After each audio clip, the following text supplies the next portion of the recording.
दशमी के दिन समर्पित की गई शमी का एक पत्ता, महादेव को अगर एक शमी का पत्ता दशमी के दिन समर्पित कर दिया जाता है तो जिंदगी में कभी बेभव और धन की कमी नहीं आती। उसी तरह इस हृदय को शिव तत्व में समाहित कर रखना। शमी का पत्र है, एक पत्ते में 14 करोड़ सोने की मुद्रा का फल होता है।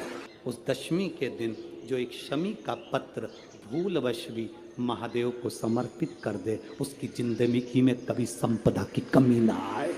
एक शमी का पत्र, एक शमी का पत्ता 14 करोड़ सोने की मुद्रा से प्रबल हो जाता है।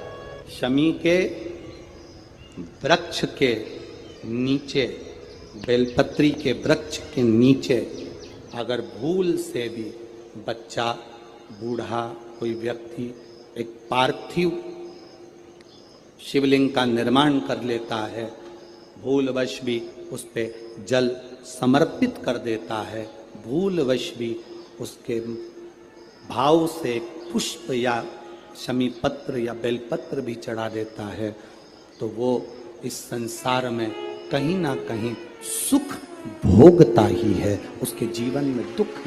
प्रयास करा करो, अगर घर में संपदा लक्ष्मी नहीं आ रही हो, व्यापार व्यवसाय नहीं चल रहा हो, नौकरी सर्विस नहीं मिल रही हो, बहुत तकलीफ हो,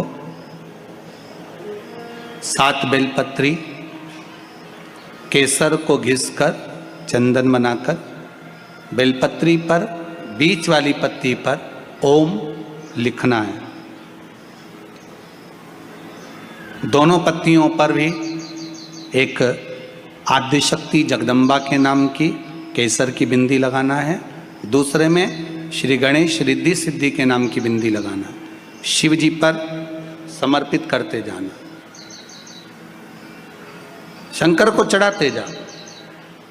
जल के पात्र में थोड़ा सा शहद, गंगा जल उसमें डालकर, पात्र में जल लेकर उसमें थोड़ा सा शहद, गंगा जल डालकर भगवान शंकर को कुंदकेश्वर महादेव के नाम से, कौन से महादेव? कुंदकेश्वर। कहते हैं बहुत बांधाओं में जब व्यक्ति पड़ जाता है, बहुत बांधाओं में जब व्यक्ति चला जाता है, कुछ ना कुछ समस्याओं में जब व्यक्ति फंसा रहता है, पड़ा रहता है, तो कुंदकेश्वर महादेव का स्मरण करना चाहिए। दूध, कच्चा दूध केवल शिवलिंग पे चढ़ाना चाहिए या पूरे शिव परिवार पे चढ़ाना चाहिए? प्रश्न अच्छा है। और शिव महापुराण की कथा, रुद्राक्ष उत्सव चल रहा है, तो आप उसको समझें। दूध केवल शिवलिंग पे चढ़ाना चाहिए या जो शिवलिंग के आसपास में सभी परिवार विराजमान होता है उस पे भी चढ़ाना चाहिए? अगर लिंग पुराण आप उठाकर देखेंगे तो लिंग पुराण में एक बड़ा सुंदर संवाद आता है जिसमें जो वर्णन किया गया है कि उसमें लिंग पुराण के अंतर्गत एक पीले शिवलिंग का वर्णन आता है कि पीला जो शिवलिंग होता है उस शिवलिंग का भाव कितना सुंदर बताया गया है। उसमें व्याख्यान वर्णन में आप अगर पढ़ेंगे, देखेंगे लिंग पुराण के अंतर्गत, तो उसमें आता है कि दूध जब आप देव अधिदेव महादेव के शिवलिंग पर समर्पित करते हो तो शिव महापुराण की कथा कहती है, लिंग पुराण कथा कहती है, नर्मदा पुराण, स्कंद पुराण, पद्म पुराण, अग्नि पुराण, सारी पुराणे वर्णन करती है, वराह पुराण, ब्रह्मवेत्ता पुराण, ये जितनी पुराणे सब वर्णन करती है कि जब शिवलिंग पर हम दूध चढ़ाते हैं तो केवल शंकर भगवान के शिवलिंग पर दूध चढ़ा देने से संपूर्ण परिवार पर दूध चढ़ जाता है। अलग से हमें कहीं चढ़ाने की जरूरत नहीं, अलग से हमें कहीं दूध ले जाकर चढ़ाने की जरूरत नहीं कि हमें गणेश जी को अलग से चढ़ाना पड़ेगा, देवी जी को अलग से चढ़ाना पड़ेगा, कार्तिकेय जी को अलग से चढ़ाना पड़ेगा या नंदी को अलग से चढ़ाना पड़ेगा।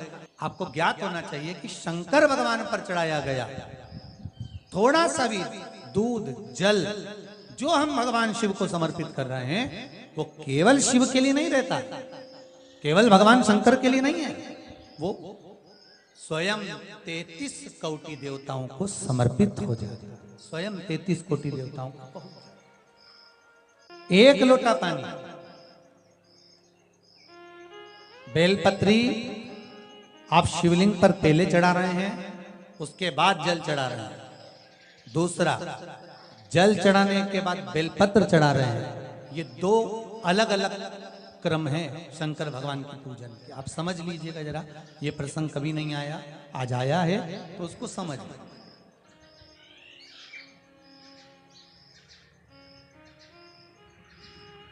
पहले बेलपत्र, उसके बाद में जल जो चढ़ाया जाता है, ये रोग मुक्ति के लिए चढ़ाया जाता है।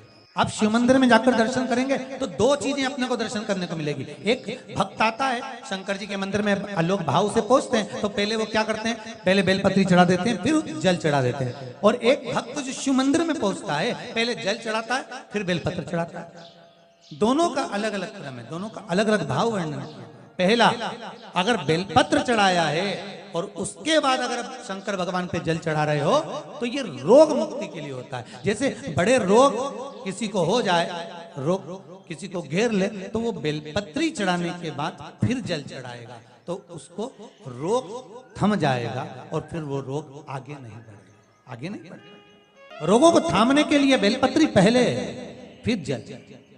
कुछ कार्य के लिए आप, सिद्धता के लिए आप, अच्छे कार्य के लिए आप, मन की प्रसन्नता के लिए, आनंदता के लिए आप शिव आराधना कर रहे हो, आप शंकर की आराधना कर रहे हो, तो आप जल चढ़ाकर फिर बेलपत्री चढ़ा, उसका लाभ आनंद में। आपने जल चढ़ाया, उसके बाद बेलपत्र चढ़ाया। बस एक बात का स्मरण आपको होना चाहिए शिव महापुराण का, कि जब भी आप भगवान शंकर को बेलपत्र चढ़ाते हैं, बेलपत्र समर्पित करते हैं, बेलपत्र समर्पित करते समय प्रयास करा करें कि ये बेलपत्र को जब भी आप समर्पित करें, प्रयास करें कि बीच की जो पत्ती होती है बेलपत्र की, मध्य की जो पत्ती होती है, उसको अंगुष्ठ से पकड़ा जाए। उसके बाद में आप फिर बेलपत्री को शिव पर समर्पित करें, प्रयास करें।